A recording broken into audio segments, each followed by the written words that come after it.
வணக்கம் மக்களே. நடிகை சரோஜா தேவியை பிடிக்கும்னா நம்ம சேனலை சப்ஸ்கிரைப் பண்ணிக்கோங்க. இன்றைக்கி நம்ம இந்த வீடியோவில் சம்பளத்தில் கரார் காட்டிய நடிகை சரோஜா தேவி அவர்கள், சப்போர்ட் செஞ்ச நடிகர் எம்ஜிஆர் அவர்கள், இதுக்கப்புறம் தயாரிப்பாளரோட பிடிவாதம், இந்த மாதிரியான தகவல்களை பற்றி ரொம்ப விரிவான ஒரு தொகுப்பாக பார்க்கலாம் வாங்க.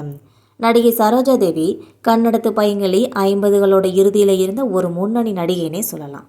தேவரின் படங்களில் முக்கிய நாயகியாக நடிச்சிருப்பாங்க. 1963 அவங்களோட பந்தம் முடிஞ்சிருக்குன்னே சொல்லலாம். கன்னடத்து பையங்களின்னு சொல்லி ரசிகர்களால் அழைக்கப்பட்ட நடிகை சரோஜா தேவி உடல்நல குறைவால் பெங்களூரில் இருக்க மணிப்பால் மருத்துவமனையில் தான் காலமாயிருந்தாங்க. அப்போ அவருக்கு வயசு 87. அவரோட மறைவுக்கு திரையுலகத்தினர் மட்டும் இல்லாமல் அரசியல் கட்சி தலைவர்களும் நிறைய பேர் இரங்கல் தெரிவிச்சிருந்தாங்க. அந்த காலகட்டத்தில் 1950களோட இறுதியிலிருந்து 60களோட தொடக்கம் வரைக்கும் தெலுங்கு கன்னடத்தில் முன்னணி கதாநாயகியாக இருந்திருக்காங்க நடிகை சரோஜா தேவி அவர்கள். அவங்க இல்லாமல் தயாரிப்பாளர் சாண்டோ சின்னப்ப தேவர் படமே எடுத்ததில்லைன்னு கூட சொல்லலாம். அந்த அளவுக்கு நடிகை சரோஜா தேவி ராசியில் அவருக்கு ரொம்பவே நம்பிக்கையும் இருந்திருக்கு. இந்த பந்தம் சின்னப்ப தேவரோட செங்கக்கோட்டைன்ற படத்தில் தான் தொடங்கியிருக்கு. இவர் தயாரித்த முதல் படமாக தாய்க்கு பின் தாரத்தை அப்படின்னு சொல்லிட்டு அவரோட இளைய சகோதரர் ஏஎம் திருமுகம் அவர்கள் இந்த படத்தை இயக்கியிருக்காங்க. நடிகர் எம்ஜிஆர் மற்றும் பானுமதி இந்த படத்தில் நடிச்சிருப்பாங்க. சின்னப்ப தேவர் அவர்கள் இயக்குனர் விவகாரங்களில் தலையை நுழைக்கிறவர்னே சொல்லலாம். இது மாதிரி இருக்கிறது தம்பிக்கு பிடிக்கவே இல்லை. 2 பேரும் சண்டை போட்டு பிரிஞ்சிட்டாங்க. இதுக்கப்புறம் அண்ணன் தனியாக வேறு இயக்குனரை வச்சு நீலமலை திருடனை எடுத்தாங்க. இதுக்கப்புறம் படம் ஃப்ளாப். அந்த படமும் ஃப்ளாப் ஆயிடுச்சு. அடுத்து கன்னட நடிகர் உதயகுமாரையும் கன்னட பைங்கிளி நடிகை சரோஜா தேவியும் வச்சு செங்கோட்டை சிங்கம்ன்ற படத்தை எடுத்தாங்க. அதுவும் கொஞ்சம் சுமாராக தான் ஓடிச்சுனே சொல்லலாம். அண்ணங்கிட்ட கோப்பிச்சுட்டு வேறு பேனரில் ஏஎம் திருமுகம் இயக்கிய படங்கள் எல்லாமே பல்பு வாங்க அண்ணன் தம்பி 2 பேருமே வாழ வைத்தன்ற படத்தில் மறுபடியும் ஒன்று சேர்ந்து எடுத்திருக்காங்க. இதில் தன்னோட முந்தைய படம் செங்கோட்டை சிங்கத்தில் நடித்த நடிகை சரோஜா தேவியே நாயகி ஆக்கியிருக்காங்க சின்னப்ப தேவர் அவர்கள். இதுக்கப்புறம் தேவர் தயாரித்த உத்தமி பெற்ற ரத்தினம், கொங்கு நாட்டு தங்கம்னு சொல்லி எல்லா படங்கள்லையும் நடிகை சரோஜா தேவி தான் நாயகியை நடிக்க வச்சுருக்காங்க.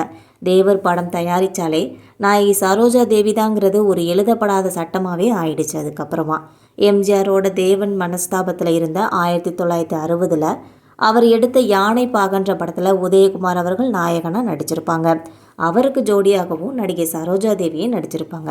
1961 வெளியான தாய் சொல்லை தட்டாதே படத்துலையும் தேவரும் எம்ஜிஆரும் மறுபடியும் ஒன்றிணைஞ்சு நடிச்சிருப்பாங்க.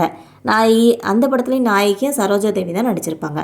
இதுக்கு அடுத்த வருடமே தாயை காத்த தனையன், அடுத்தடுத்து வெளியான குடும்பத் தலைவன், இந்த மாதிரி நிறைய படங்களில் கன்னடத்து பையங்களின் சரோஜா தேவி அவர்கள் நாயகியாக நடிச்சிருப்பாங்க. இதுக்கப்புறமா நீதிக்கு பின் பாசம் படத்தில் நடிகை சரோஜா தேவி நடித்தப்போ தான் தேவருக்கும் சரோஜா தேவியோட அம்மாவுக்கும் இடையில் சம்பள விஷயத்தில் ஒரு கருத்து வேறுபாடு ஏற்பட்டுருச்சு. இதுக்கப்புறம் தேவர் வேட்டைக்காரன் படத்தை தொடங்கியப்போ எம்ஜிஆரோட சாய்ஸு சரோஜா தேவியாக தான் இருந்திருக்கு.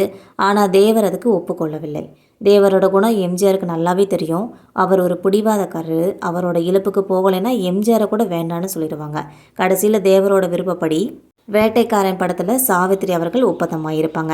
அப்படி 1958 தொடங்கிய தேவர் ஃபிலிம்ஸு சரோஜா தேவி பந்தம் 1963 முடிவுக்கு வந்துருச்சுன்னே சொல்லலாம்.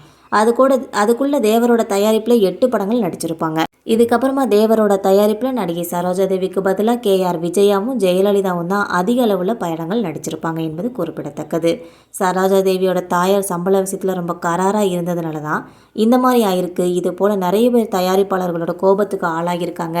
இதனால் மகளோட வாய்ப்பு பறிபோக காரணமாக இருந்திருக்கமே நினச்சி ரொம்பவே வருத்தப்பட்டிருக்காங்க. இருந்தாலும் நடிகை சரோஜா தேவிக்கு இருக்கிற வாய்ப்புகள்லாம் குறையவே இல்லைன்னு சொல்லலாம். முன்னணி நடிகையாக கடைசி வரைக்கும் இருந்திருக்காங்க என்பது குறிப்பிடத்தக்கது. தேங்க்யூ.